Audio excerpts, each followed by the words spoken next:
2024 Jayco Jayhawk that we did the Sealtech on previously.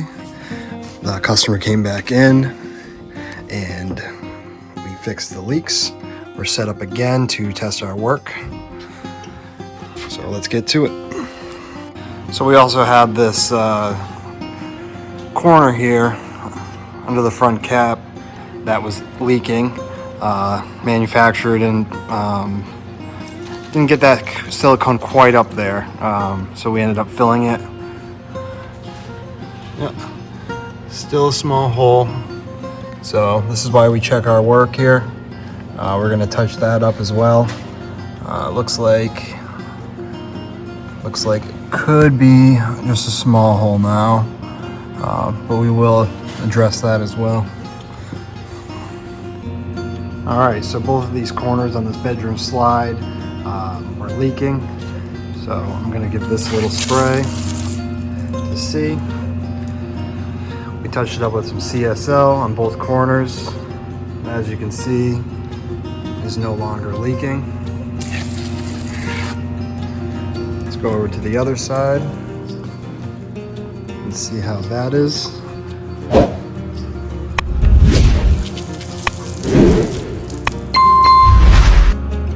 There. Then we also want to spray this whole seam because we had one at the top as well. We CSL'd along the whole edge to ensure that there's no longer a leak. Also, if you guys remember, we had a little leak here as well at the fill on the floor line seam.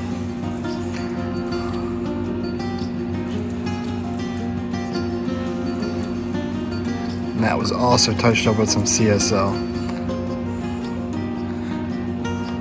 All right, so we had that major leak up here in the corner and down the edge. So I want to saturate that really well. So what we ended up doing with this particular side was we pulled that cap up top, removed the vertical termination, and we did a seam seal system. The seam with the seam seal tape. We reinstalled everything, silicone with CSL, and now there's no longer any leaks. Did the same thing with the cap over here. We seam sealed this corner. The termination itself wasn't leaking, but there was a pretty big leak in that cap. There was a void back there that we filled with some liquid butyl and then put some seam tape over it and then ensured to CSL it really good. So we also had a leak at the face of the furnace here, the cover around this corner.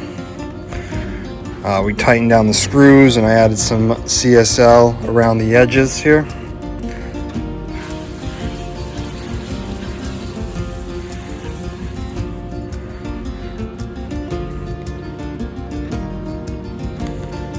And that is holding up well.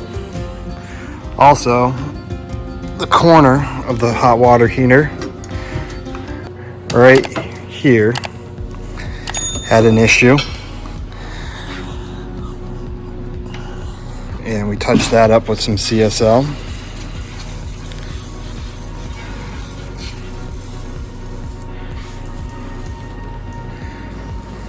I'm going to check around the whole edge, make sure we didn't miss anything.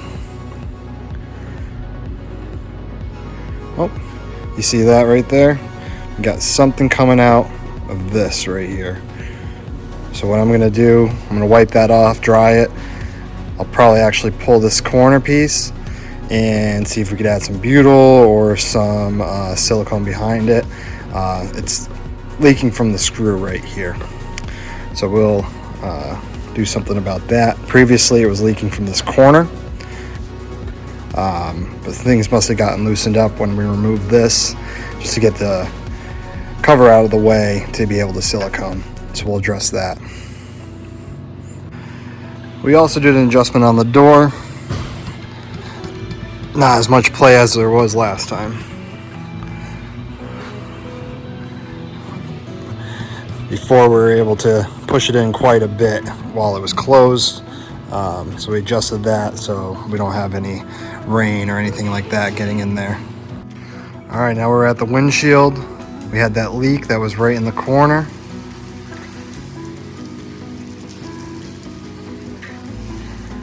So I want to really try and saturate this. You know, we don't want this leaking. It'll leak right into the cap and will essentially rot the whole cap here.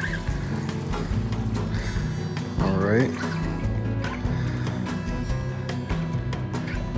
We used polyurethane in the corners, and it seems to have held up pretty well. We also had that middle marker light that was leaking.